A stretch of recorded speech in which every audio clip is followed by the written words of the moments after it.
Everyone expected Princess Anne to step aside for Camilla. She didn't. Here's what actually happened and what it reveals about the real royal pecking order. For decades, the British public was told a simple story. Two women, once tangled up in the same messy circle of marriages and affairs, would never be friends. The tabloids loved that story. It had scandal, it had history, and it had just enough truth in it to feel believable. But the real story of Princess Anne and Queen Camilla is stranger, slower, and far more interesting than any feud headline could capture. It is a story about protocol, about loyalty, and about one quiet decision that says more about Anne's true feelings than any dramatic confrontation ever could. To understand what happened, you have to go back to the beginning, long before crowns and coronations, back to a tangled web of relationships that reads more like a Sunday afternoon period drama than royal history. In the early 1970s, Camilla Shand was seeing a dashing young cavalry officer named Andrew Parker Bowles. At the very same time, Andrew was also involved with a young Princess Anne. It was not a love triangle so much as a strange and very British rectangle, two couples crossing and recrossing the same small social circle, all while the future king watched from the sidelines, falling for Camilla himself. It is the kind of detail royal historians still shake their heads over. Camilla eventually married Andrew Parker Bowles in 1973. Charles, heartbroken and newly shipped off with the Royal Navy, would spend the next 2 decades circling back to the woman he never fully let go of. So when people ask why Anne and Camilla supposedly had bad blood, that is where it starts. Not politics, not the crown, but an old romantic entanglement from half a century ago, the kind of history that lingers quietly in a family long after everyone involved has moved on. Andrew Parker Bowles remained close to both women for the rest of his life. He stayed, by most accounts, hugely fond of Anne even decades after their romance ended, and he became, in the words of people who knew them both well, something like Camilla's longtime co-conspirator, a steady presence at her side through all the years of scandal that followed. He was a guest at Camilla's wedding to Charles in 2005. He was there again at the coronation in 2023. Somehow, across 50 years, he stayed close to both women at once, which tells you something about how complicated and how surprisingly civil this entire saga actually was behind closed doors. There's even a version of this story, repeated by people close to the family over the years, suggesting that Camilla herself found Anne genuinely intimidating in the early days. Camilla had endured a decade as one of the most criticized women in Britain by the time she finally married Charles. She had survived tabloid vilification most people could not imagine surviving. And still, according to those same accounts, walking into a family where Anne, supremely confident in her position as the late Queen's only daughter, held what people close to them describe as the clear upper hand, was its own kind of pressure. Imagine, those sources suggest, how Camilla must have felt in 2005, finally married to the man she loved, only to be told that Anne would not be curtsying to her. By the time The Crown dramatized this era on screen, insiders were quick to say the show was reopening old wounds. A palace source told a major outlet at the time that Anne and Camilla had always had what they called bad blood, and that there was, in their words, no hope of these two ever becoming friends. That quote made headlines around the world. It fit the narrative everyone already believed, and for a while it seemed true. But here is where the official story and the real story start to diverge, because the same Princess Anne, who allegedly could never forgive Camilla, turned out to be one of the people who made Camilla's marriage to Charles possible in the first place. In the 1990s, Anne's own marriage to Mark Phillips was falling apart. She was in love with another man, a naval officer named Timothy Lawrence, and she wanted out. For a royal family still haunted by the trauma of divorce, this was not a small request. The late Queen had spent years resisting any change to the rigid expectations placed on her children's marriages, but Anne pushed. Forward anyway. She divorced Mark Phillips, married Timothy Lawrence in a quiet Scottish ceremony, and the institution did not collapse. The sky did not fall in. Life went on. According to royal commentators who have studied this period closely, that moment mattered enormously because it proved to the Queen that divorce and remarriage did not have to be a national catastrophe. It softened her. And a few years later, when Charles wanted to do the same thing with Camilla, the path had already been cleared by his own sister. Think about that for a second, slowly, because it matters. The woman the tabloids painted as Camilla's eternal rival was, in a very real sense, the reason Camilla was eventually allowed to become her sister-in-law at all. That is not the plot of a feud. That is the quiet, complicated loyalty of a family that does not always show its affection in public, but shows up for each other when it actually counts, year after year, decade after decade, long after the cameras have stopped paying attention. Camilla and Charles married in 2005 in a low-key civil ceremony at Windsor's Guildhall. Anne was there. So was Andrew Parker Bowles, Camilla's former husband, the same man who had once been Anne's boyfriend decades earlier. If there was still real animosity in that room, nobody who attended ever described it that way. What people described instead was a family quietly closing a very old chapter and starting a new one.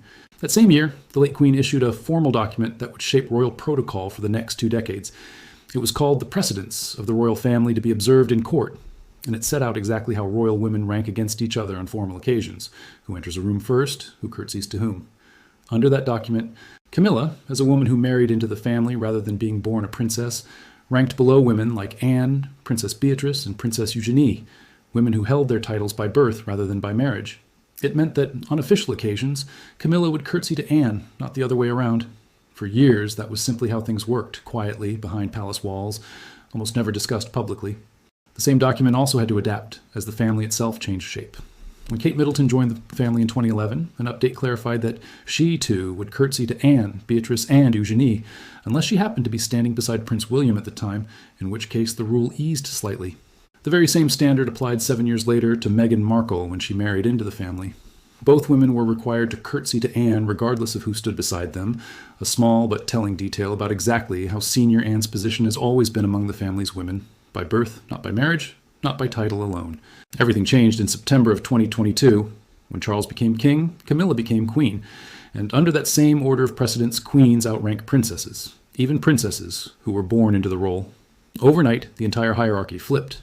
The woman who had spent nearly 2 decades curtsying to Anne was now officially above her. Every royal woman in the family, by tradition, was now expected to curtsy to Camilla, including Anne herself. This is the moment tabloid culture loves to seize on, the dramatic reversal, the supposed humiliation, the idea that Anne must have been furious to suddenly bow to a woman she once resented. It makes for a great headline. It is also, according to the documented evidence, almost entirely fiction. In March of 2024, during the Commonwealth Day service at Westminster Abbey, cameras caught a small, slightly awkward moment between Anne and Camilla. The annual service is one of the most senior gatherings on the royal calendar, drawing the King, Camilla, and the working members of the family together to mark the Commonwealth's collective achievements, with seating and procession order watched closely by royal correspondents every single year. That particular year, the event also carried extra weight, coming during a period when the Princess of Wales had stepped back from public duties following surgery, leaving Camilla, Anne, and a smaller circle of senior royals to carry more of the day's formal weight than usual. By strict protocol, Anne should have offered some gesture of deference to the Queen Consort. She did not. According to royal watchers who studied the footage closely, Anne simply did not follow the expected formality that day. And Camilla, after a brief pause, turned and continued speaking with someone else as though nothing unusual had happened at all. No scene, no confrontation. Just 2 women moving on with their day, dressed for the occasion. Camilla in a coat dress with a brooch that had once belonged to the late Queen, Anne in her own familiar red coat and scarf, both fully focused on the service ahead of them rather than on each other. That single, undramatic moment tells you something the tabloids consistently miss. Royal protocol is not a rigid wall enforced at every second. It is a framework, observed mostly on the most formal of state occasions, and treated far more loosely day to day, especially between family members who have known each other for 50 years. Anne not curtsying at one service was not a snub. It was simply Anne being Anne, a woman famously uninterested in performing ceremony for ceremony's sake when she did not feel it was warranted. But if you want to see what Anne actually thinks about where she stands next to Camilla, you do not look at a Tuesday morning service. You look at what happened 8 months later at one of the most symbolically loaded moments these 2 women have ever shared in public. In November of 2024, Anne and Camilla appeared together at the University of London, where Anne has served as Chancellor since 1981. The occasion was Foundation Day, the university's annual celebration of the Charter, granted by King William IV back in 1836. Camilla was there to receive an honorary doctorate of literature, recognition for her long-running work promoting adult literacy. Across the country, including her Queen's Reading Room initiative, the online book club she launched during the pandemic that has since grown into a registered charity. By the time of the ceremony, Anne had publicly praised those efforts too, calling Camilla's work on adult literacy exceptional, work that had taken her into schools, prisons, and workplaces across the Commonwealth over the preceding years, well beyond what most observers expected from a role she had openly admitted she never trained for. The 2 women arrived together at the university's Senate House. According to multiple first-hand accounts from that day, as they approached the entrance, Camilla turned to Anne and gestured for her to go in first, a small but deliberate breach of the very protocol that technically now placed Camilla above her. It was, by most readings, a gesture of respect, queen to princess, sister-in-law to sister-in-law, an attempt to honor the woman who had spent her whole life as a working member of this family, university chancellor included, long before Camilla ever wore a crown. Witnesses described her smiling, politely declining the gesture and stepping back to let Camilla walk through the door first, exactly as formal precedents now required. No tension, no awkward pause, just a calm, immediate correction, delivered with what onlookers described as warmth rather than coldness. It was the kind of moment that, if you blinked, you would miss entirely. But if you understand royal protocol, and you understand Anne, it is about as clear a statement as she has ever made about Camilla's position in this family. Anne is, by reputation, the single most rule-bound working royal in the family. She has built an entire public identity around showing up, following procedure, and treating ceremony with total seriousness, even when nobody else seems to care anymore. For Anne, refusing Camilla's offer was not a small courtesy. It was a statement. The rules exist. They apply to everyone. And I'm not going to break them, not even to flatter you, not even as a sign of personal affection. If anything, declining the gesture was the deepest form of respect Anne knows how to give, treating Camilla exactly as the position demands, fully, without hesitation, without performance. What followed inside Senate House only reinforced that reading. Before the ceremony, Anne inspected a guard of honor made up of the university's Officer Training Corps, its Air Squadron, and its Royal Naval Unit, a duty she has performed countless times across more than 40 years as Chancellor. Once the ceremony began, Anne personally helped Camilla navigate a tricky set of steps. At the entrance to the hall, an unscripted, unnecessary, entirely human gesture that no camera was specifically positioned to catch, but several did anyway. Then came the moment royal observers still call quietly ironic. As Chancellor, it fell to Anne to drape the ceremonial hood over Camilla's shoulders, while Camilla knelt before her on a small wooden stool to receive the doctorate. The Queen of the United Kingdom, kneeling, while the late Queen's daughter, smiling, placed a university hood around her neck.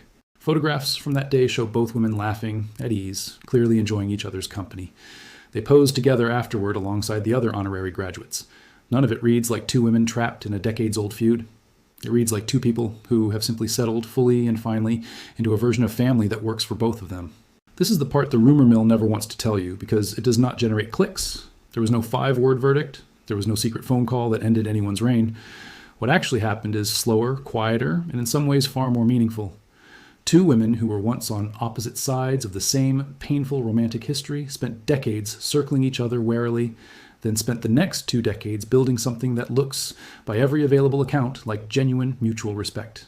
You do not have to take this purely on the word of palace watchers and photographers either. In one of the only times Anne has spoken publicly and at length about Camilla, in a 2023 documentary marking the coronation, she did not hedge. She said that she had known Camilla a long time on and off, and that her understanding of her role and how much difference it makes to the king has been absolutely outstanding. Anne went further, noting that this role was not something Camilla would naturally have been suited for, but that she does it really well, adding that Camilla provides what Anne called a change of speed and tone within the family. Coming from Anne, a woman famous for being economical with praise and allergic to flattery, that is about as glowing an endorsement as the public has ever heard her give anyone outside her immediate children. It is worth pausing on that phrase, a change of speed and tone, because it tells you something specific about how Anne actually views Camilla's place in the family, not as a rival, not as an outsider tolerated for Charles' sake, but as someone who brings a genuinely useful quality to an institution that can otherwise feel rigid and self-serious. Anne, of all people, the most disciplined and procedural royal of her generation, choosing to highlight Camilla's lighter touch as a strength rather than a liability, is itself a small but meaningful signal of respect.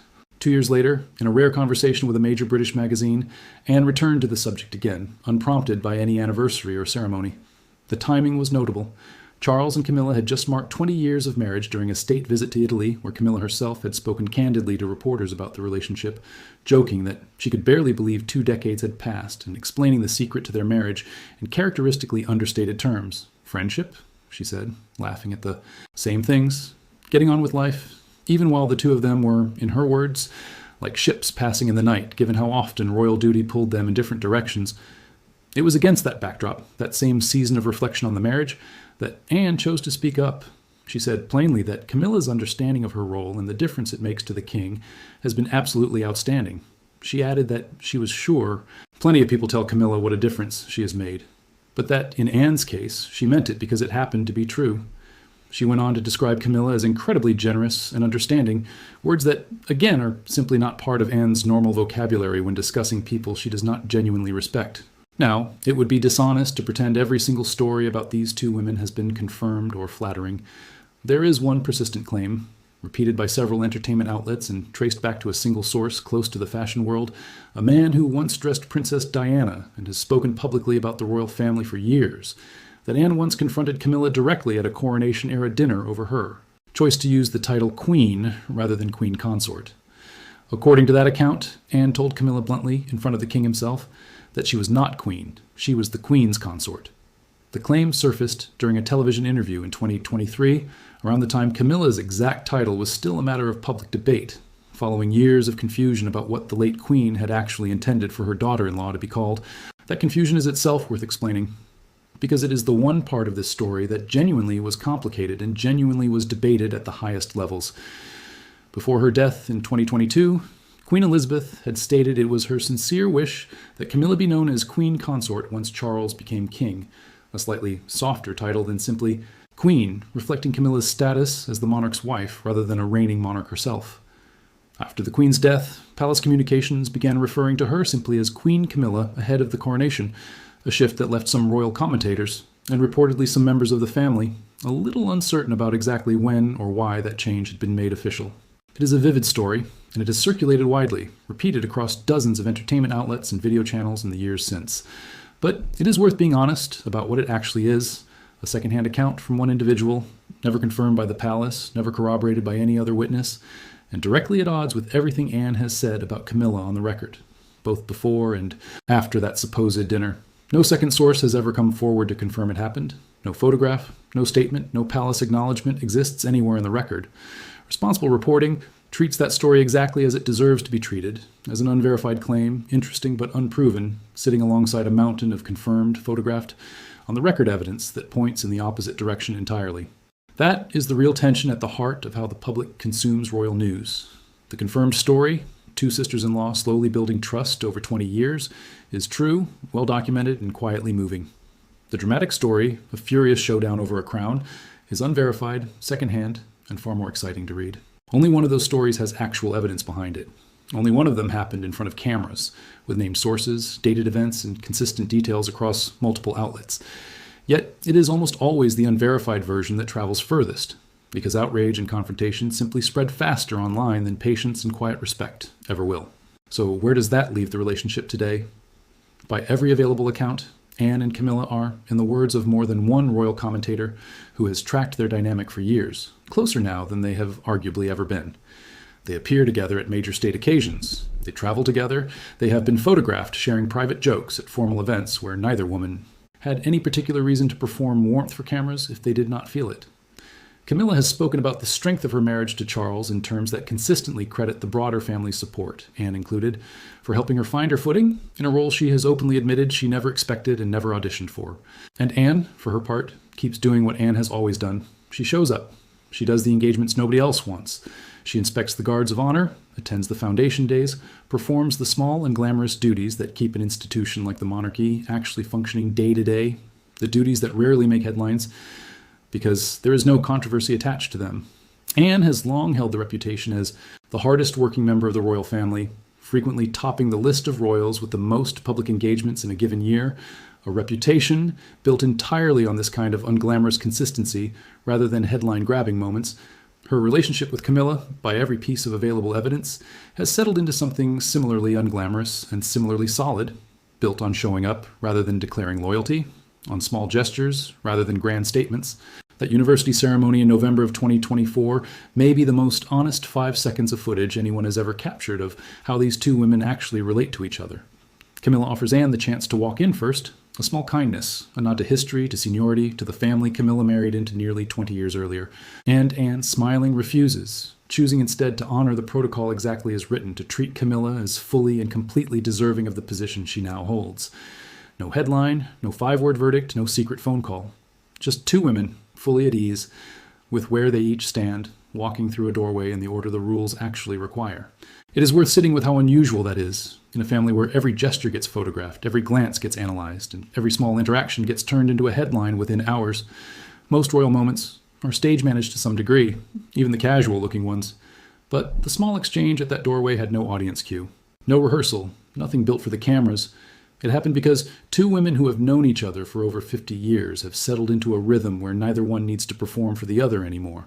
That, more than any documentary quote or magazine interview, is the real evidence of where this relationship actually stands. That is the real story. Not a reign ending overnight, but a relationship that took the better part of 3 decades to build, brick by brick, through one divorce, one wedding, one coronation, and one small doorway in London. The tabloids will keep inventing dramatic verdicts because drama sells better than patience. But the documented history, the photographs, the on-the-record quotes, the decades of small, consistent gestures, all point towards something far less sensational and far more human. Two women who once stood on opposite sides of the same painful history found their way, slowly and quietly, to something that looks a great deal like respect, and maybe by now, something close to genuine affection as well. And maybe that is the part of this story worth remembering most, long after the clickbait headlines fade and the next manufactured feud takes their place. Real relationships, even royal ones, rarely change overnight. They change one ceremony at a time, one quiet decision at a time, one doorway at a time, until one day you look up and realize the rivalry everyone warned you about was never really there at all. Not anymore. Maybe not for a very long time.